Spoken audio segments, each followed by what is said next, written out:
Hello everyone, my name is Alex Mazaris and I'm here today to talk to you guys about the updates me and my group have made to our app stock alerts and to show you guys our first prototype for the app.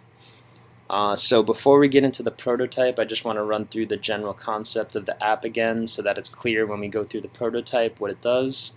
So basically what we want our app to do is just be a fully interactive stock research experience for the user.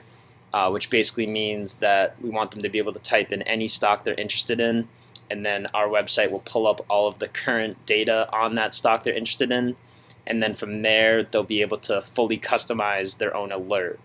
And what this means is the user will be able to put in any price point they want and basically just set the alert, and then our app will handle the rest. And once the stock actually hits the price that the user typed in, the user will be notified via email or text. So the main goal here is just to become sort of like a helper tool that will just let the user know whenever a stock they're interested in hits a certain price.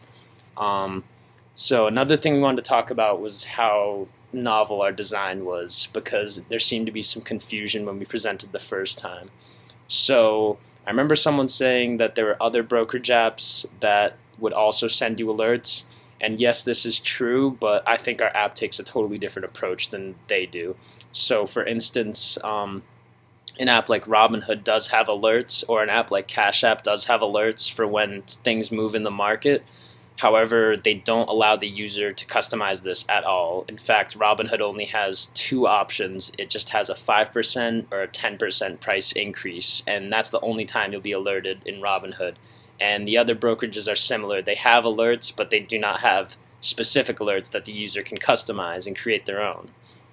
Furthermore, there are other brokerages that have stop losses or limit sells, and I saw someone else mention this in class during our presentation, but this is also totally different than what we're doing. A stop loss and a limit sell would be something you put into your brokerage app, like a price point, kind of like what we do. But instead, when it hits that point, the brokerage will sell or buy that asset for you. Our app does nothing like that. It's just a research tool. So our app will tell you that the price changed, but it won't sell or trade any of your assets when this happens. It'll just let you know that it did happen. So to make it even more clear, we provided a little sample input and output over here. And so basically what the user would do on the input end is they would choose a stock. Right here I just did an example of Microsoft. And then they would choose a price that they want to be alerted at. So I just put in 220. And then basically the last thing they choose is the alert method, which is text or email. And then they just submit that and forget about it. And then whenever the stock actually does hit that price, this is what the sample output would look like. They'd receive an email or a text with this little text message in it saying your watched stock, and then it will insert the stock there. And then it will say has just hit the price, and then it will be whatever the price you chose for that alert was. So essentially, it's not novel in the sense that stock alerts are a novel idea. It's just that we can now customize these alerts, and it's not like you're left up to just what the brokerage gives you for alerts. Now we can just fully customize and make our own alerts for our own benefit, and that's why our app is novel. Furthermore, just for when the website's fully set up, some of the features that are going to be included are a sign up and sign in option, just so we can have a database of user information. And it'll also have like a menu header for contact information, tutorials, and anything else you'd need to help run the website and app. It'll also have a stock lookup section where you can just look for your favorite stocks and see what the current data is. And then obviously the alert customization feature where you can set an alert of your own based on whatever price point you want. And finally, in the little side of our app, we have a stock technical analysis bar, which doesn't have anything to do with the alerts, but it is a nice little feature to just have there on the side when you're making these alerts. And finally, one other thing that sets our app away from other brokerage apps is that ours is heavily based on user interaction. So again, like I said before, a lot of the brokerage apps, they do have alert systems, but they're not very user interactive. They'll like only have a few options, and they'll pretty much decide for you when you're going to get alerted. But our app is all about putting this power in the hands of the user. So now the user can choose any price point or any type of alert that they want, and they'll be able to just make these alerts themselves instead of relying on just what the stock app they are using has for alerts. And we hope the end product can just be like a graphically friendly user tool that can help people make smarter investments and just be more market savvy.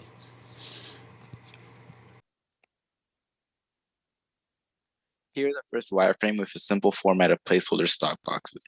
User info is in the bottom right, and forms that allow the user to modify when they receive messages or not are in the bottom left.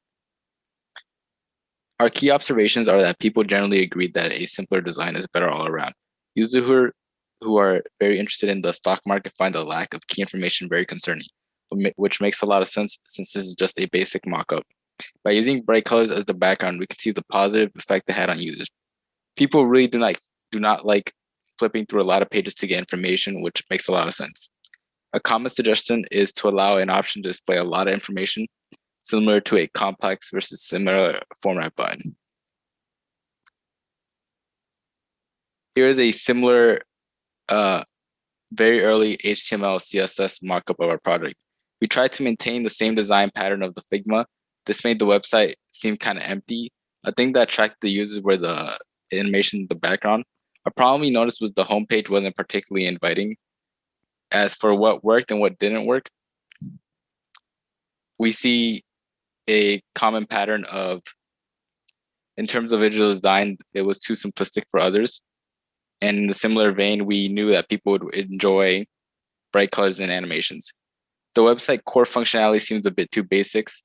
Knowing what we know now, our goals for the following project are the following. Try to find a niche market and also create a simplistic website with key information for all types of user. And hopefully we progress far enough in the project to have a functioning demo.